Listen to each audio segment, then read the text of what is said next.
देखिए, मैं आप सबको आज लेबर लॉ के बारे में कुछ चीज़ें छूट गई थी उसके बारे में बताने जा रहा हूँ। जैसे कि व्यवसाय संघ अधिनियम 1926 के अंतर्गत व्यवसाय संघ की परिभाषा एवं व्यवसाय संघ के पंजीकरण की प्रक्रिया का वर्णन। क्या रजिस्ट्रार के निर्णय के विरुद्ध अपील हो सकती है? Define trade union and discuss the mode of registration under the Trade Union Act 1926. Can an appeal against the order of registrar? अथवा व्यवसाय संघ अधिनियम 1926 के अंतर्गत व्यवसाय संघ के पंजीकरण प्रक्रिया की व्याख्या। क्या व्यवसाय संघ का पंजीकरण अनिवार्य है? Explain the mode of registration of a trade union, जिसको कि इंग्लिश में कहते हैं as laid down under the trade union act 1926 इस registration of the trade union is compulsory. अथवा ये कई प्रश्न इस पे आधारित बनते हैं। देखिए, व्यवसाय संघ की परिभाषा तो यही है कि ट्रेड यूनियन जिसे हम कहते हैं व्यवसाय संघ अधिनियम की धारा 2 के अनुसार ट्रेड यूनियन से अस्थायी या स्थायी रूप से कोई भी ऐसा समुच्चय अभिप्रेत है जो प्राथमिक रूप से कर्मकारों और नियोजकों या कर्मकारों का या नियोजकों एवं नियोजकों से पारस्परिक संबंधों को विनियमित करने का प्रयोजन के लिए अपने किसी व्यवसाय या कारोबार में संचालन पर निर्बंधात्मक शर्तों को अधिरोपित करने के लिए प्रत्यक्षता बनाया गया है, और दो या दो से अधिक ट्रेड यूनियन का कोई सम्मिलित फेडरेशन जिसको कहते हैं भी सम्मिलित है। कार्ल मार्क्स के अनुसार श्रमिक संघ वास्तव में श्रमजीवियों का केंद्र बिंदु है। यह होता क्या है? व्यवसाय संघ के पंजीकरण की प्रक्रिया, mode of registration of trade union जिसको क्या कहा जाता है। व्यवसाय संघ अधिनियम की धारा 4 के अनुसार कोई 7 अथवा अधिक सदस्य मिलकर व्यवसाय संघ को रजिस्टर करा सकते हैं यदि उन्होंने व्यवसाय संघ अधिनियम में उल्लेखित अन्य शर्तें पूरी कर दी हैं। यदि रजिस्ट्रेशन के निमित्त कोई प्रार्थना पत्र दिया गया है तो प्रार्थना पत्र केवल इस कारण अमान्य हो जाएगा कि प्रार्थना पत्र देने के बाद तथा रजिस्ट्रेशन के पूर्व कुछ प्रार्थियों की, इसको इंग्लिश में कहते हैं बट नॉट एक्सीडिंग हाफ। यह होता क्या है कि जो कि श्रमिक से सदस्यता समाप्त हो गई है, यदि उन्होंने प्रार्थना पत्र से अपना नाम वापस लेने के लिए रजिस्ट्रार को प्रार्थना पत्र प्रस्तुत किया है, नियमावली कोई ट्रेड यूनियन रजिस्ट्रेशन की अधिकारिणी न होगी जब तक कि उसकी कार्यकारिणी इस अधिनियम की व्यवस्थाओं के अनुसार न गठित की गई हो। इस निमित्त अधिनियम में निम्नलिखित के प्रति व्यवस्थाएं की गई हैं। श्रमिक संघ ट्रेड यूनियन और वे सभी उद्देश्य उनके लिए कि श्रमिक संघ का गठन किया गया है, वे सभी उद्देश्य उनके लिए कि श्रमिक संघ का धन प्रयोग में लाया जा सकता है। श्रमिक संघ के सदस्यों की सूची को तैयार करने रखने का कार्य तथा इनके निरीक्षण की सुविधा जिससे कि श्रमिक संघ के पदाधिकारी उसका निरीक्षण कर सकें। ऐसे सदस्यों की प्रविष्टि जो कि वास्तव में उस उद्योग के में नौकर हैं जिनसे कि श्रमिक संघ संबंधित है, तथा धारा 22 के जीवन अधीन अवैतनिक तथा अस्थायी सदस्यों की प्रविष्टि। एक है, श्रमिक संघ के सदस्यों द्वारा चंदे का भुगतान या चंदा प्रति व्यक्ति 25 पैसा प्रति मास से कम नहीं होगा। ऐसे शर्तें जिनकी अधीन श्रमिक संघ के सदस्य, जिसको हम इंग्लिश में कहते हैं members of the trade union, नियमों द्वारा आश्वासित प्रलाभों के अधिकारी होंगे। नियमों में किस प्रकार के संशोधन, परिवर्तन अथवा निरसन किया जाएगा। श्रमिक संघ जिसको हम ट्रेड यूनियन कहते हैं कि कार्यकारिणी के सदस्य तथा अन्य पदाधिकारियों को नियुक्त करने अथवा बर्खास्त करने के ढंग। ठीक है, देखिए, श्रमिक संघ के धन की सुरक्षा तथा उसका वार्षिक अंकेक्षण, श्रमिक संघ के लेखे जोखे की पुस्तकें, श्रमिक संघ के पदाधिकारियों तथा संघ के सदस्यों को सुलभ कराना, और सबसे आखिरी यह है कि श्रमिक संघ किस प्रकार से विघटित किए जाएं। देखिए, यह जरूरी चीज़ है कि रजिस्ट्रेशन के लिए प्रार्थना पत्र कैसे दिया जाता है। एप्लीकेशन फॉर द रजिस्ट्रेशन देखिए, धारा 5 के अनुसार रजिस्ट्रेशन के लिए प्रत्येक प्रार्थना पत्र रजिस्ट्रार के समक्ष प्रस्तुत किया जाता है। इस प्रार्थना पत्र के समक्ष श्रमिक संघ के नियमों की एक प्रति तथा निम्नलिखित ब्यौरा प्रस्तुत किया जाना चाहिए। ठीक है।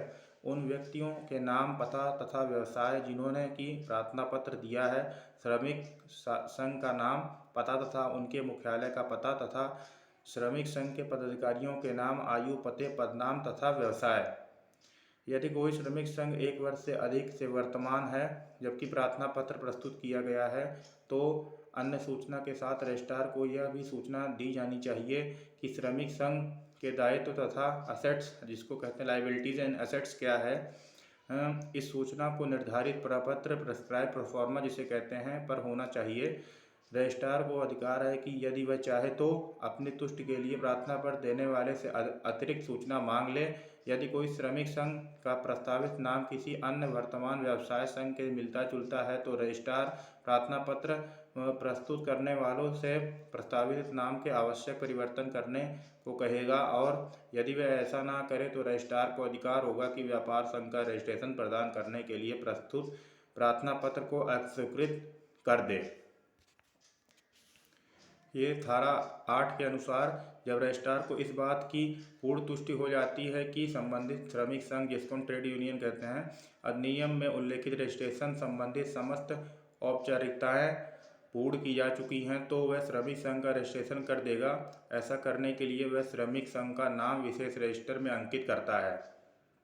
रजिस्ट्रेशन का प्रमाण पत्र, जिसको कहते हैं सर्टिफिकेट ऑफ रजिस्ट्रेशन, धारा 9 के अनुसार श्रमिक संघ की रजिस्ट्री हो जाने के पश्चात रजिस्ट्रार एक रजिस्ट्रेशन का प्रमाण पत्र प्रदान करता है। यह प्रमाण पत्र इस बात का निर्णायक प्रमाण है कि श्रमिक संघ, जिसको ट्रेड यूनियन कहते हैं, व्यापार संघ अधिनियम द ट्रेड यूनियन एक्ट की व्यवस्थाओं के अधीन रजिस्टर किया जा चुका है।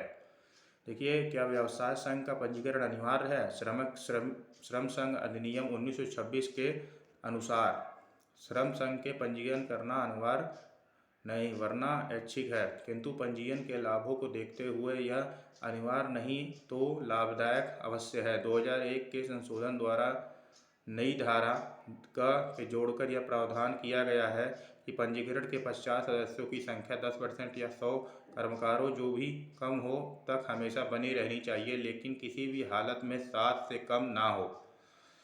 और एक चीज़ और भी है, जैसे कि पंजीकरण का रद्द किया जाना, कैंसिलेशन ऑफ सर्टिफिकेट किसे कहते हैं? कैंसिलेशन ऑफ सर्टिफिकेट होता क्या है? भारतीय श्रमिक संघ अधिनियम की धारा 10 के तहत रजिस्ट्रार निम्नलिखित परिस्थितियों में किसी व्यवसाय संघ का पंजीकरण रद्द या वापस कर सकता है।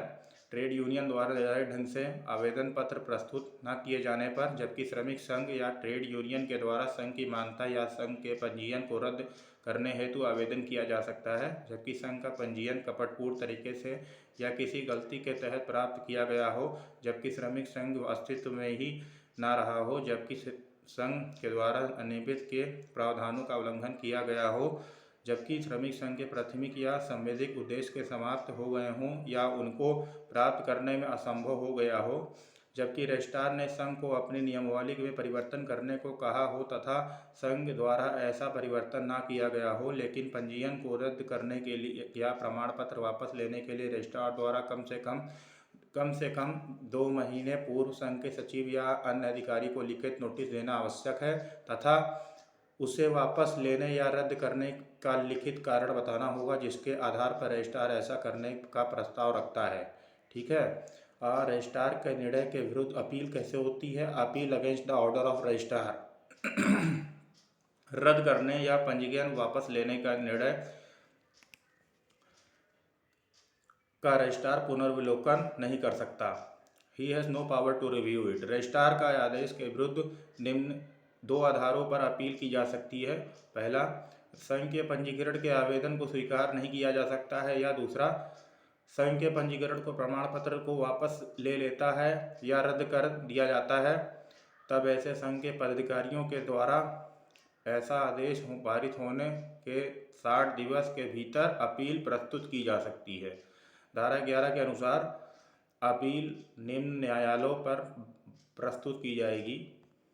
यदि संघ का प्रधान कार्यालय किसी प्रेसिडेंसी नगर में स्थित है तो अपील वहां के उच्च न्यायालय में प्रस्तुत की जाएगी, जिससे मिहिर कुमार गुहा बनाम registrar of trade union West Bengal AIR 1961 Calcutta 165 में उच्च न्यायालय के विनिश्चय अनुसार मौलिक तथा अपीलीय क्षेत्राधिकार धारण करने वाला हाईकोर्ट अभिप्रेत है। यदि संघ का कार्यालय उपर्युक्त के अलावा किसी अन्य स्थान पर है तब अपील प्रारंभिक क्षेत्राधिकार रखने वाले व्यवहार न्यायालय में की जाएगी।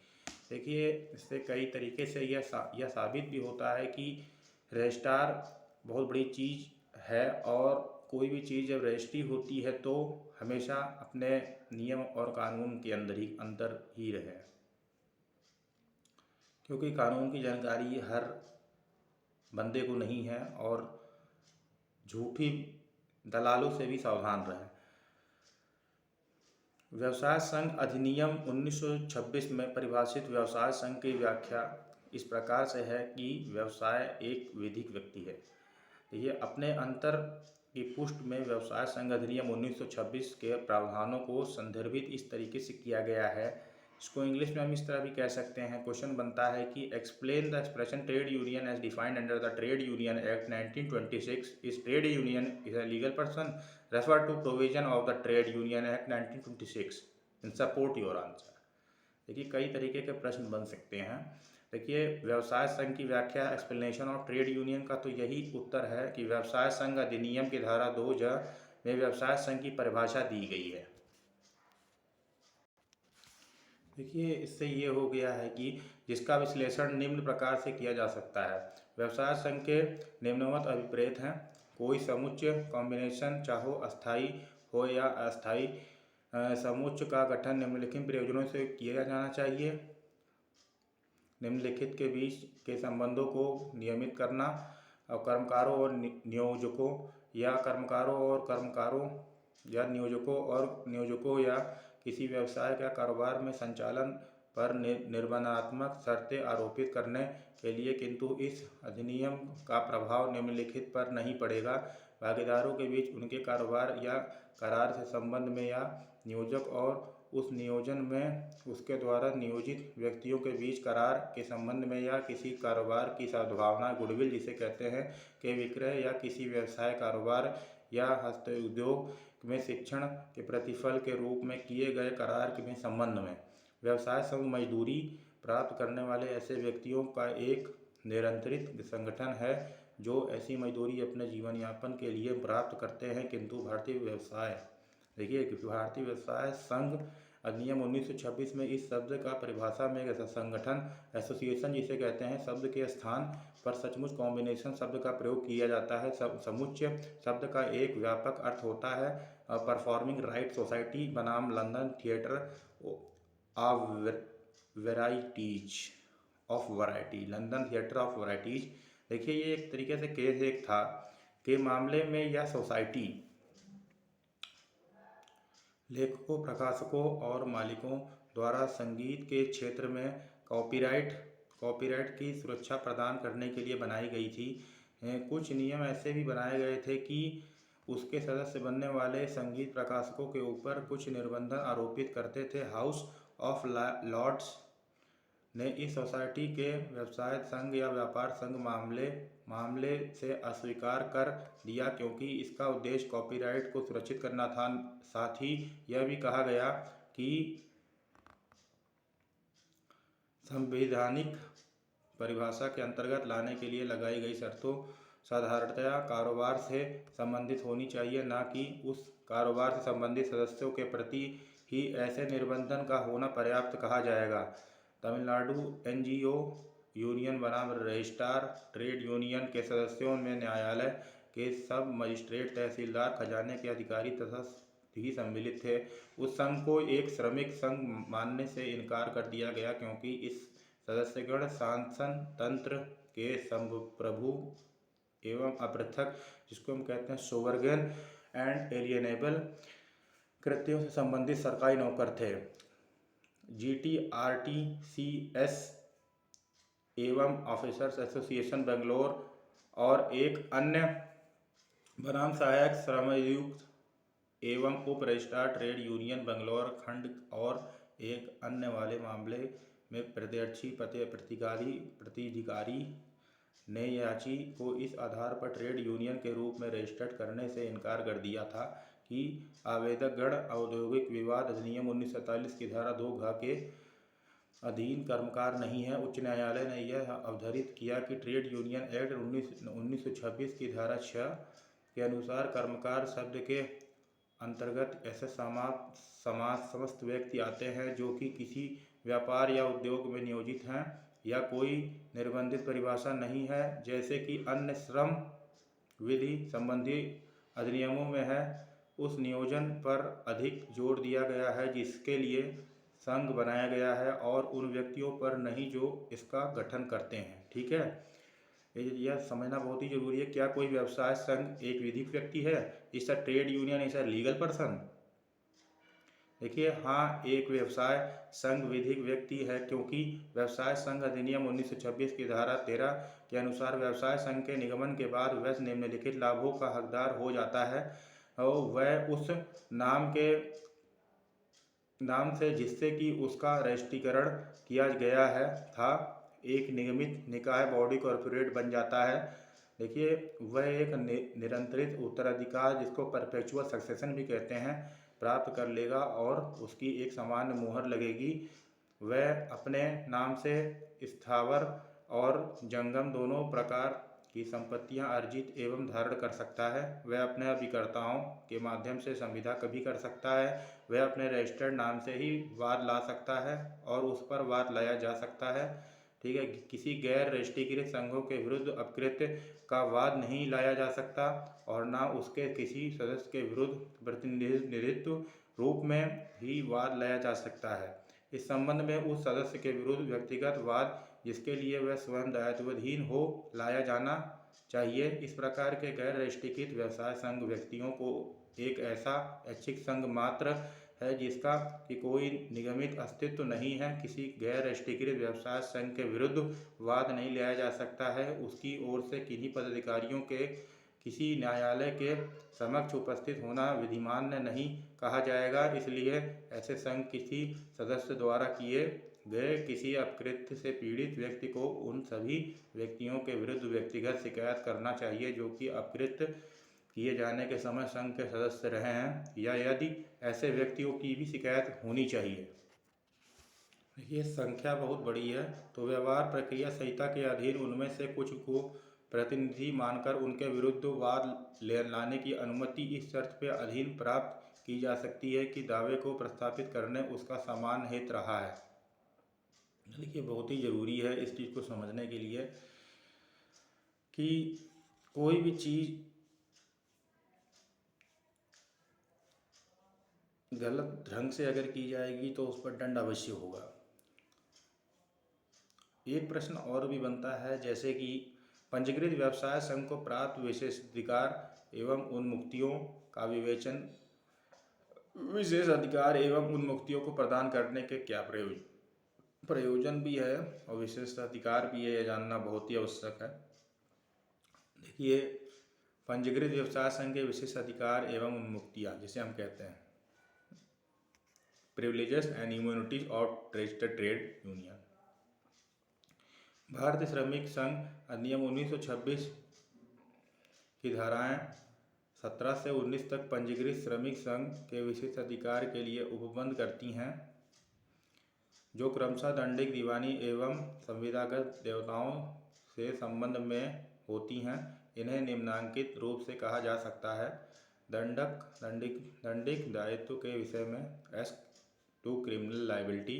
किसी पंजीकृत श्रमिक संघ का कोई अधिकारी या सदस्य धारा 17 में निर्धारित श्रम संघ के किसी भी अभिप्राय की वृद्धि देने के लिए सदस्यों के बीच हुई किसी सहमति के संबंध में भारतीय दंड संहिता की धारा 120B की उपधारा 2 के अंतर्गत दंड का उत्तरदायी न होगा जब तक कि वह सहमति ऐसी नहीं है कि वह अपराध की रचना करे। संघ के पदाधिकारियों द्वारा संघ के हित को देखते हुए दी गई कोई भी सलाह षड्यंत्र नहीं मानी जाएगी। षड्यंत्र में अवैध उद्देश्य निहित होता है, चाहे वह उद्देश्य अंतिम हो या उद्देश्य प्राप्ति का साधन मात्र। षड्यंत्र चूंकि अपराध है और दंडनीय भी, इसलिए संघ के पदाधिकारियों द्वारा कराया गया कार्य षड्यंत्र की परिधि में आता है या नहीं, इस पर गहराई से गंभीरता से विचार करके यह निर्णय निकालना चाहिए। षड्यंत्र से धारा 17 संघ के उन्मुक्ति प्रदान करती है। स्मरण रहे कि आंग्ल विधि की तुलना में भारत की व्यावसायिक संघ को कम उन्मुक्तियां प्रदान की गई हैं। इंग्लैंड में आपराधिक षड्यंत्र की संपत्ति संरक्षण अधिनियम 1857 में षड्यंत्र संबंधी प्रावधान है। भारतीय श्रमिक संघ की धारा 17-18 का षड्यंत्र संबंधी प्रावधान से उक्त आंग्ल पर आधारित है, विधि पर आधारित है। देखिए, दीवानी दायित्व के संबंध में ऐसा सिविल लायबिलिटी यह होती क्या है, एक पक्षकार के रूप में होने के कारण किसी पंजीकृत श्रमिक अथवा उसके किसी अधिकारी या सदस्य के प्रति दोनों द्वारा श्रमिक विवाद के उपचार से या उसकी वृद्धि हो जाने के कोई कार्य करने के लिए कारण कोई वाद सूट जिसे कहते हैं या वैध कार्रवाई किसी दीवानी न्यायालय में संधारित नहीं की जाएगी, जिसका आशय यह निकलता है कि ऐसे कार्य से किसी व्यक्ति का नियोजन की संविदा भंग करने के लिए प्रेरित करता है अथवा ऐसा कार्य किसी अन्य व्यक्ति को कारोबार, व्यवसाय या नियोजन में हस्तक्षेप करता है अथवा किसी व्यक्ति के अधिकार के साथ उसकी पूंजी या श्रम या निर्वर्तन करने के लिए जैसा कि वह इच्छा करता है। यह पंजीकृत श्रमिक संघ दीवानी न्यायालय में किसी प्रतिनिधि द्वारा श्रमिक कार्यवाही में किसी दृष्टिगत के लिए जो श्रमिक संघ के किसी प्रतिनिधि द्वारा श्रमिक विवाद या विचार करके या उसकी वृद्धि के लिए किया गया है, उत्तरदायी न होगा। यदि यह सिद्ध हो जाता है कि ऐसा कार्य ऐसे व्यक्ति ने श्रमिक संघ की कार्यकारिणी की जानकारी लाए बिना किया है अथवा कार्यकारिणी के लिए निर्देशों के विपरीत किया गया है, संविदात्मक दायित्व के विषय में, जो को इंग्लिश में कहते हैं एज टू कंट्रेक्चुअल लायबिलिटी, यथा समय प्रचलित विधि के होते हुए एक पंजीकृत श्रमिक संघ के सदस्यों के बीच सहमति एग्रीमेंट केवल इस अधिनियम के कारण से शून्य वॉइड या शून्यकरण वॉइडेबल जिसे हम कहते हैं न होगी कि सहमति का कोई अभिप्राय व्यवसाय का अवरोधक है। उपबंधित है कि इस धारा में कुछ भी किसी दीवानी न्यायालय को अधिकार नहीं होता है कि वह किसी सहमति को ऐसे शर्त जिसमें कि श्रमिक संघ का कोई सदस्य अपना माल बेचेगा या नहीं बेचेगा, व्यवसाय का कार्य या करेगा या नहीं करेगा, नियुक्ति होगा करेगा अथवा वह नियुक्त करेगा अथवा नियुक्त होगा या नियुक्त होगा न नियुक्त होगा के अस्पष्टया भंग होने पर क्षतिपूर्व लागू करने या वसूली करने के लिए संस्थित की गई किसी कार्यवाही का साधारण करें। पी विरुद्ध बनाम लोटस मिल्स के प्रबंधक 1998 का SCC 650 के विनिश्चय में स्पष्ट किया गया कि मान्यता प्राप्त यूनियन तथा प्रबंधक के मध्य समझौते को न्यायिक निर्णय में भी उच्च स्थान प्रदान किया जाएगा।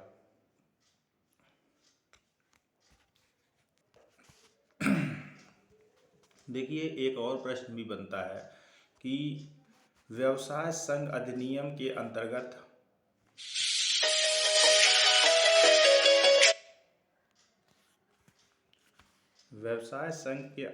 एक और प्रश्न भी बनता है कि जैसे कि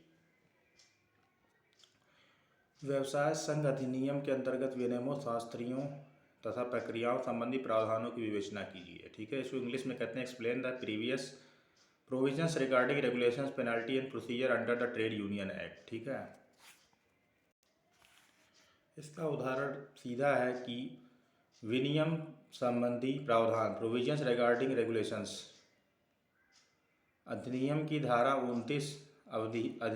धारा 29 समुचित सरकार को वह यह शक्ति प्रदान करती है कि वह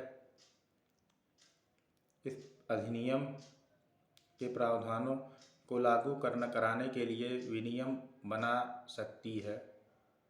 ठीक है, अधिनियम के अंतर्गत ऐसे कुछ विषय हैं जिनके संदर्भ में समुचित सरकार नियम बना सकती है। या विषय निम्न है, यह रीति निर्धारित करना जिसके अनुसार श्रमिक संघों और श्रमिक संघों के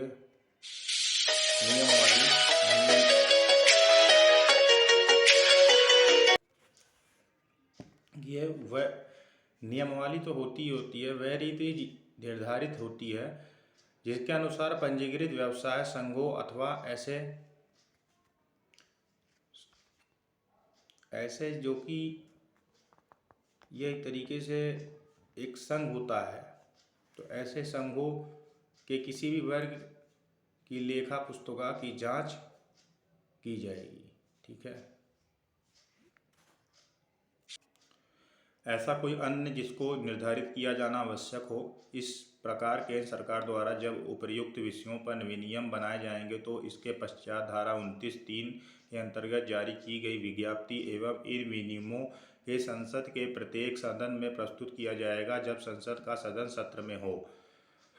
ऐसे विज्ञप्ति अथवा विनियम के सदन में कुल 30 दिनों के लिए रखा जाएगा। इसके पश्चात यदि सदन में किसी विज्ञप्ति अथवा विनियम से संतुष्ट नहीं होते हैं तथा वे इसमें परिवर्तन करना चाहते हैं तो ऐसी विज्ञप्ति अथवा विनियम को परिवर्तित स्वरूप में ही जारी किया जाएगा। धारा 29(4) के अनुसार ऐसे विज्ञप्ति अथवा विनियम को राज्य सरकार द्वारा विधानमंडल के समक्ष प्रस्तुत किया जाएगा। विनियमों का प्रकाशन।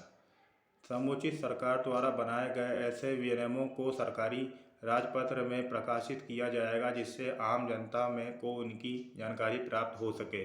धारा 30 के अनुसार राजपत्र में प्रकाशित हो जाने के बाद सभी विनियमों का वही प्रभाव होगा जैसे कि वे अधिनियम के साथ ही अधिनियमित किए गए हों और उन्हें अधिनियम के एक आवश्यक अंग माना जाएगा। लेकिन यदि यह विनियम अधिनियम के उद्देश्य के विपरीत हैं अथवा संविधान के उपबंधों के विपरीत हैं तो न्यायालय इन्हें शून्य घोषित कर देगा।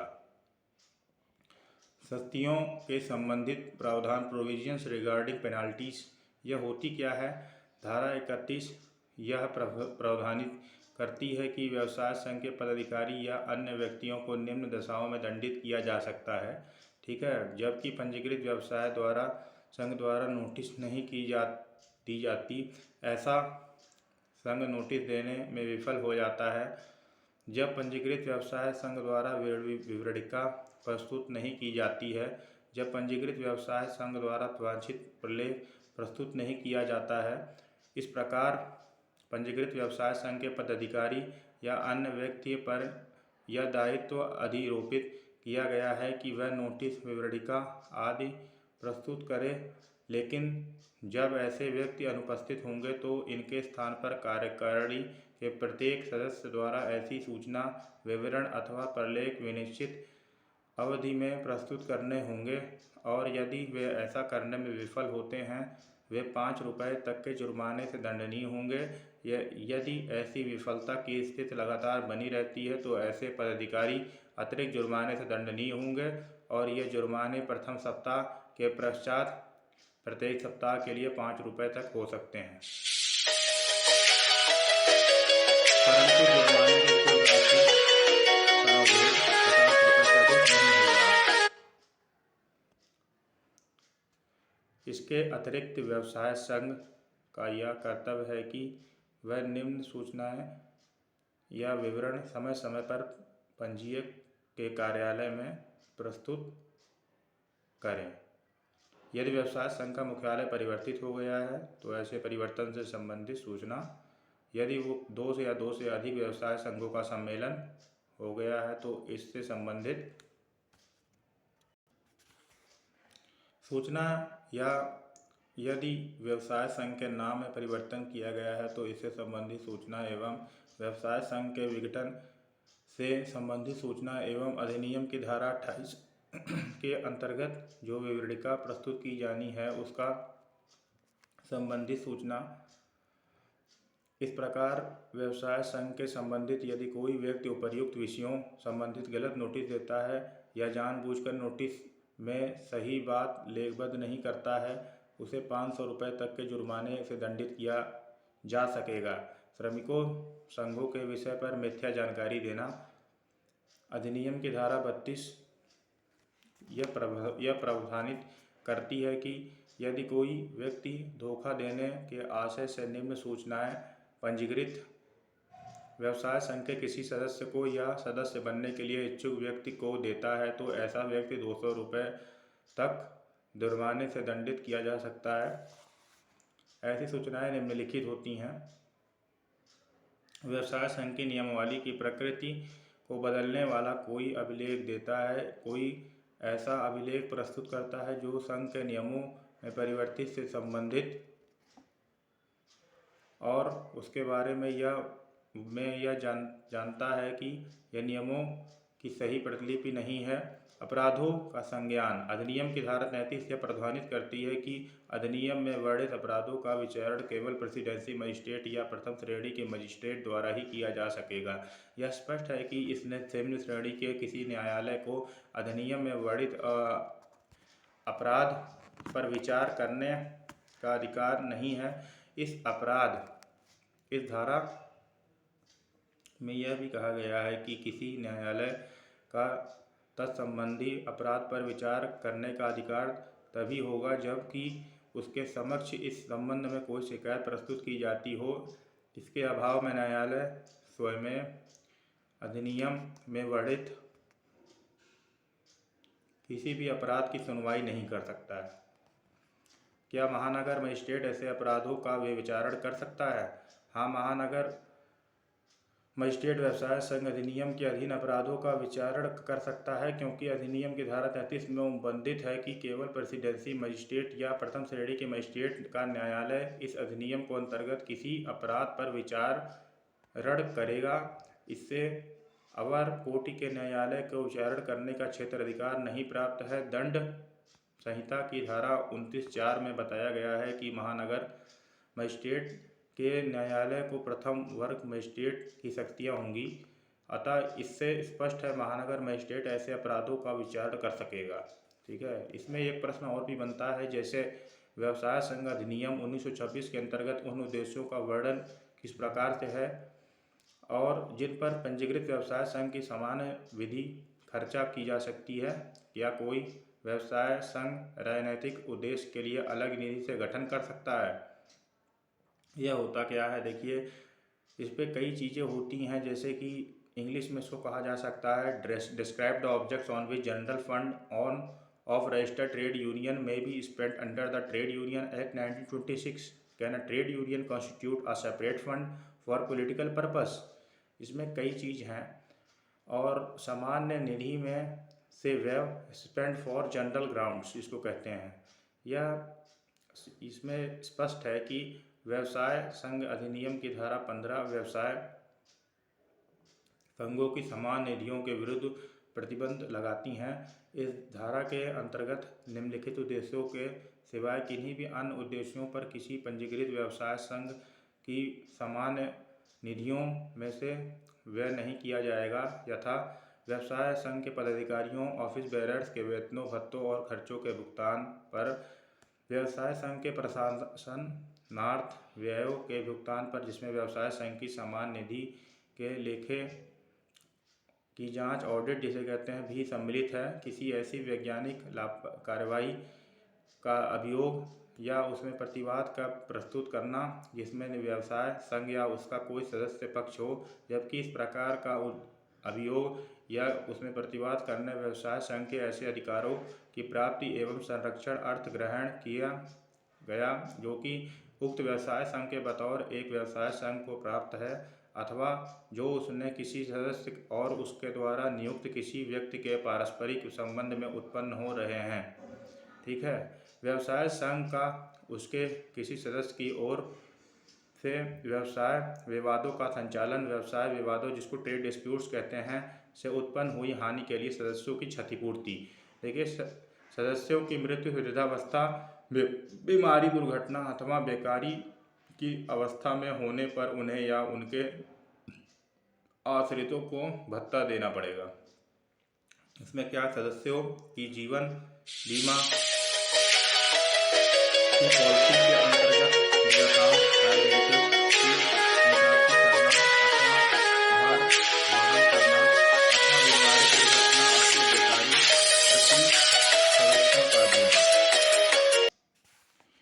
देखिए, इसमें कुछ चीज़ें और भी डिस्क्राइब की गई हैं, जैसे कि पॉलिसियों की देयताओं लाइबिलिटीज़ की निकासी करना अथवा उनका भार ग्रहण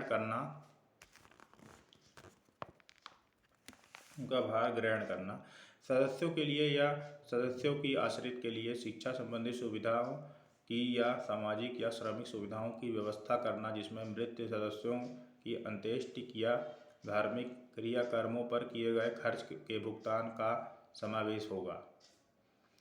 नियोजकों की नियोजितों एम्प्लॉयर और वर्कमैन जिसे कहते हैं को प्रभावित करने वाले प्रश्नों की विवेचना के अभिप्राय के लिए मुख्य रूप से प्रकाशित पत्रों के प्रबंध का व्यय। ठीक है।